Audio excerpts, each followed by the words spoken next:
Namaste.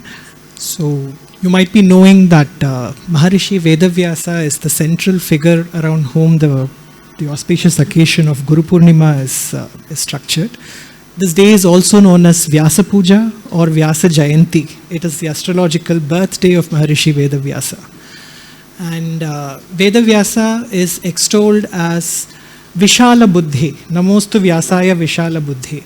That is, his intellect, his intelligence was so colossal that it was capable of comfortably holding vast amounts of Vedic information, synthesizing them and very effortlessly segregating them into the 4 Vedas that we know today. He is also the author of one of the largest epic poems in the world, the Mahabharata, which has more than 100,000 verses. And he has authored the Brahma Sutras. And for this reason, the Sanatana tradition honors him because it is based on his works, his compilations, that many other later day luminaries like Adi Shankaracharya, Sri Ramanujacharya wrote commentaries. So he is like the guru for all of them. He is like the inspiration for all of them. And because he was a contemporary of Bhagavan Sri Krishna, maybe his intellect, his profound intelligence and his contributions to Sanatana Dharma are not so well recognized. But today being Vyasa Puja and Vyasa Jayanti, let's take a moment to honor this profound intellect, this profound Maharishi, and offer our gratitude for all his contributions. So I'll begin the Veda Vyasa Stuti now.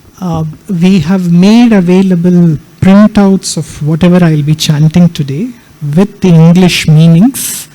So I'll be chanting quite slowly. Those of you who feel inclined to follow me or to understand the meaning, to appreciate the significance of the stuti, you may please request for the printouts and we'll hand it out. Yeah.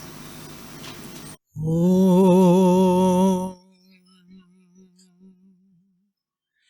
Vyasam Vasishtanaptaram Shaktev Pautramakalmasham Parasharatmajam Vande Shukatatam Taponidhim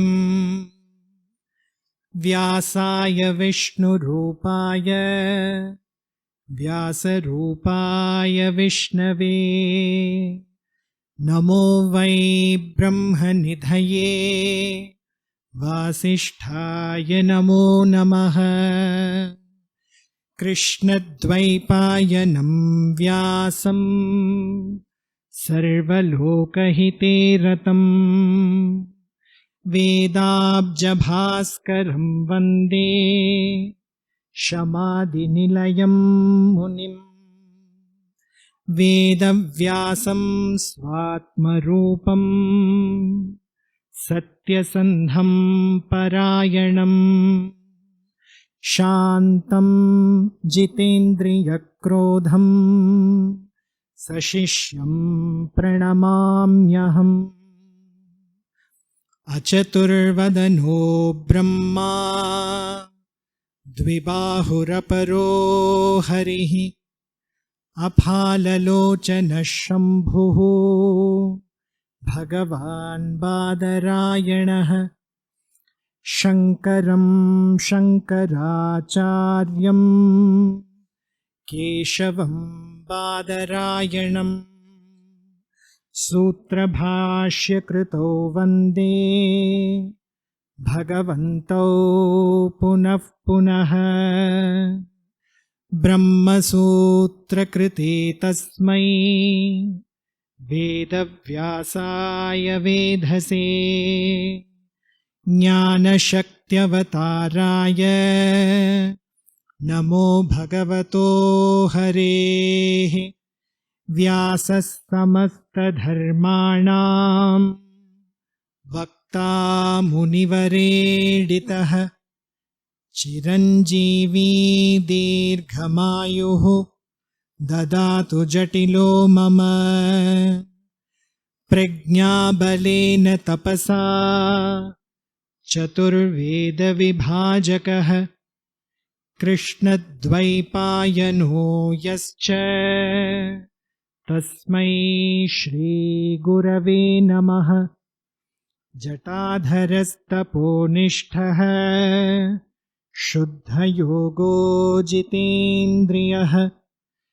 कृष्णाजिनधरः कृष्णः तस्मै श्रीगुरवे नमः।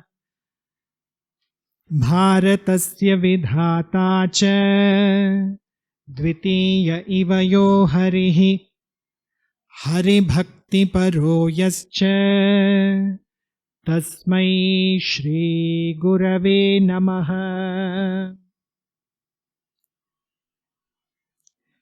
जयति पराशरसूनुः सत्यवती हृदयनन्दनो व्यासः यस्यास्य कमलगलितं भारतम् अमृतं जगत्पिबति।